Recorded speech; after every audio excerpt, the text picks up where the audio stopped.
जय हिंद दोस्तों, आज इस वीडियो में हम पेगासस स्पाईवेयर को कवर करेंगे।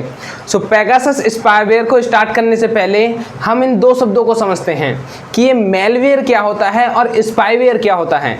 मेलवेयर को देखते हैं कि मेलवेयर कुछ प्रकार के सॉफ्टवेयर होते हैं जो कि आपके मोबाइल फ़ोन तक पहुंचकर उसे डिफेक्ट करते हैं, आपके ऑपरेटिंग सिस्टम को डिफेक्ट करते हैं। बात की जाए कि ये कुछ प्रकार के होते हैं जैसे कि स्पाईवेयर हो, वायरस हो, एडवेयर हो, ट्रोजन हॉर्स हो और कई प्रकार के होते हैं। तो इस प्रकार के सभी सॉफ्टवेयर्स को हम मेलवेयर बोलते हैं। तो बात की जाए कि स्पाईवेयर क्या होता है। स्पाईवेयर एक प्रकार का मेलवेयर है। यदि बात की जाए इसके वर्ड मीन पर कि स्पाई होता है जासूस, यानी कि एक ऐसा सॉफ्टवेयर जो आपके मोबाइल फोन की जासूसी करता है, यानी कि जो आपकी पर्सनल डिटेल्स को, पर्सनल इंफॉर्मेशन को, पर्सनल डेटा को, आपके फोन के पासवर्ड को, इन सभी को कैप्चर करके वो किसी थर्ड पार्टी को प्रोवाइड कराता है। यानी कि थर्ड पार्टी से मतलब क्या होता है कि थर्ड पार्टी होती है कि आप जो है यानी कि यूजर जो है और जो उसका ऑपरेटिंग सिस्टम है, मोबाइल फोन है, यानी कि ना तो यूजर को पता होती है ना उसके मोबाइल फोन को पता होती है, क्योंकि मोबाइल फोन पर भी इसका कोई नोटिफिकेशन नहीं आता है। इन दोनों की अवेयरनेस के बिना ये किसी थर्ड पार्टी को इस पूरी डिटेल को प्रोवाइड कराता है।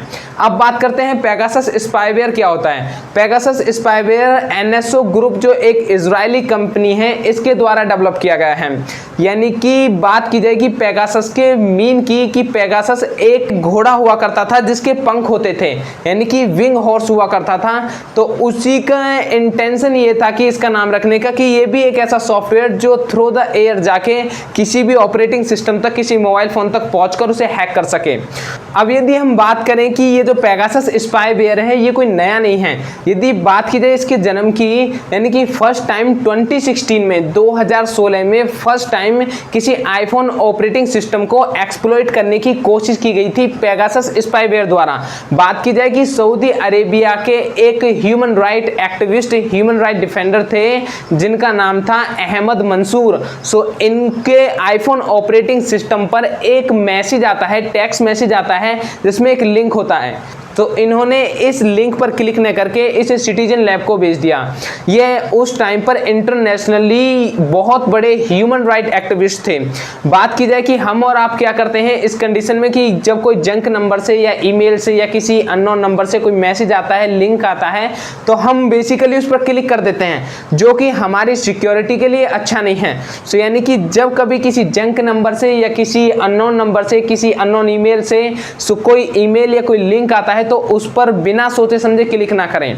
Now come to the point back कि उन्होंने इसे सिटीजन लैब को भेज दिया और वहां पर पता चला कि एनएसओ ग्रुप द्वारा जो डेवलप किया गया है पेगासस स्पाईवेयर ये वो था। वहीं अगर बात की जाए कि ये जो है ये किसी को भी नहीं बख्शता, कि बात करें कि यह एंड्रॉइड फोन के साथ साथ जो आईफोन ऑपरेटिंग सिस्टम होता है, आईफोन जो होता है उसको भी हैक कर लेता है। हालांकि आईफोन की जो सिक्योरिटी है वो थोड़ी एडवांस लेवल की बताई जाती है, लेकिन ये उसको भी हैक कर लेता है। वहीं बात करें कि जो लेटेस्ट वर्जन है 14.6 आईफोन का, ये उसको भी नहीं छोड़ता, उसे भी हैक कर लेता है। यदि बात की जाए कि 2021 जो पेगासस प्रोजेक्ट है ये इतना एडवांस टेक्नोलॉजी है इसमें कि बात करें कि पहले जो था 2016 में जब ये आया था तो ये टेक्स्ट मैसेज जो होते हैं, ये ईमेल होती हैं, वेब सर्च होती है कि आप गूगल पर, ब्राउजर पर क्या सर्च कर रहे हैं, तो ये इन सबको कैप्चर कर लेता था। लेकिन जो 2021 प्रोजेक्ट जो है पेगासस स्पाईवेयर का, ये और ज़्यादा एडवांस है कि ये एनएसओ ग्रुप की परमिशन के अकॉर्डिंग कि ये आपके जो माइक्रोफोन है उसे कंट्रोल कर सकता है, आपके कैमरा को कंट्रोल कर सकता है और आपकी कॉल लॉग्स को चेक कर सकता है, कॉल डिटेल्स को, आपकी लोकेशन ट्रेस कर सकता है। यानी कि each and everything it can operate, यानी कि ये सब कुछ कंट्रोल कर सकता है। बात की जाए कि ये यदि आप इसे अपने मोबाइल फोन को यूज भी नहीं करते हैं तो ये रखे रखे कंट्रोल से ही किसी पर कॉल भी लगा सकता है, किसी पर मैसेज भी ड्रॉप कर सकता है। तो इन सारी एक्टिविटीज़ को ये कर सकता है। ये इतनी ज़्यादा एडवांस टेक्नोलॉजी है इजराइल की। यदि अब बात करें कि इसके यूज़ को देखकर, जो एनएसओ ग्रुप जो इजरायली कंपनी है, तो इसने इजरायली गवर्नमेंट की सहायता से यानी कि इजरायली गवर्नमेंट के लाइसेंस के बेस पर इसे 40 देशों को बेचा गया है। जिसमें से भारत भी शामिल है। अब बात कीजिए कि भारत में इसका यूज कैसे हुआ है कि लगभग 300 से ज़्यादा जो यूजर यानी 300 से ज़्यादा ऐसे नंबर पाए गए हैं कि जिनमें पेगासस स्पाईवेयर से स्पाइक की गई है। बात की जाए कि जिनमें 40 जर्नलिस्ट हैं, 3 अपोजिशन के मिनिस्टर हैं, 2 मोदी गवर्नमेंट के मिनिस्टर हैं। वहीं अगर बात की जाए कि जो चीफ जस्टिस हैं सुप्रीम कोर्ट के, जो फॉर्मर चीफ जस्टिस थे रंजन गोगोई, और बात की जाए कि सुप्रीम कोर्ट की 11 जो वोमेन वहां पर वर्कर थी उनकी भी स्पाइक की गई है पेगासस स्पाईवेयर द्वारा।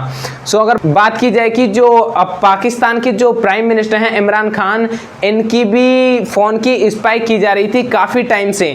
अब इसकी कोई इन्फॉर्मेशन नहीं है कि बेसिकली किस किस चीज़ की स्पाइक, किस किस चीज़ की इन्फॉर्मेशन वहाँ से ली गई है, लेकिन इसकी स्पाइक की जा रही थी। जो इमरान खान का फ़ोन था वो ट्रैकिंग पर था काफ़ी टाइम से। तो अब बात की जाए सऊदी अरेबिया की, तो सऊदी अरेबिया ने भी इजरायली गवर्नमेंट के लाइसेंस पर इसे खरीदा था। अब बात की जाए कि द वॉशिंगटन पोस्ट जो एक मोस्ट प्रेस्टिजियस न्यूज़पेपर है वर्ल्ड का, उसके एक जर्नलिस्ट थे कमाल खशोगी, तो इनकी टर्की में जाकर हत्या कर दी गई थी। इस केस में पेगासस स्पाईवेयर द्वारा स्पाइक की गई थी और इसमें इसे यूज किया गया था। सो वहीं अगर बात करें कि जो इंटरनेशनल बहुत बड़े बड़े नाम हैं लाइक कि जेफ बेजोस की भी स्पाइक की गई थी इससे।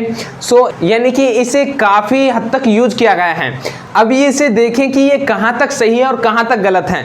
यदि हम प्राइवेसी की बात करें कि जो हमारा कॉन्स्टिट्यूशन का आर्टिकल 21 है, 21 आर्टिकल जो है वो यही बताता है कि the right of privacy and safety, कि हर आदमी को अपनी प्राइवेसी रखने का अधिकार है।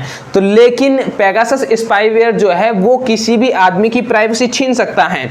लेकिन बात करें कि प्रैक्टिकली यदि हम इसे देखें कि मानो कि किसी को भी इससे स्पाइक करानी है तो उसको मिनिमम एंड्रॉयड फ़ोन के लिए मिनिमम 1.1 करोड़ का इन्वेस्ट करना होगा।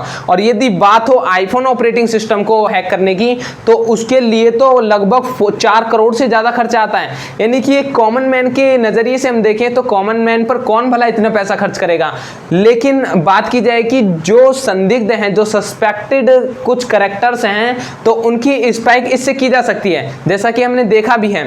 सो वहीं यदि हम देखें कि क्या गवर्नमेंट को ये अधिकार है कि वो किसी भी आदमी की स्पाइक कर सकती है, किसी भी आदमी की इस तरह से प्राइवेसी में हस्तक्षेप कर सकती है।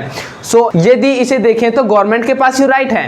हालांकि बहुत सारी एजेंसीज पहले से ही काम कर रही हैं जो कि जासूस की तरह काम करती है। बात करें रॉ की, IB की, CBI की और बहुत सारी एजेंसीज हैं। सो ये क्या होता है कि ये पहले से ही किसी भी इंडिविजुअल की स्पाइक करते हैं और एन मोमेंट पर जाकर फिर उसे टैकल करते हैं।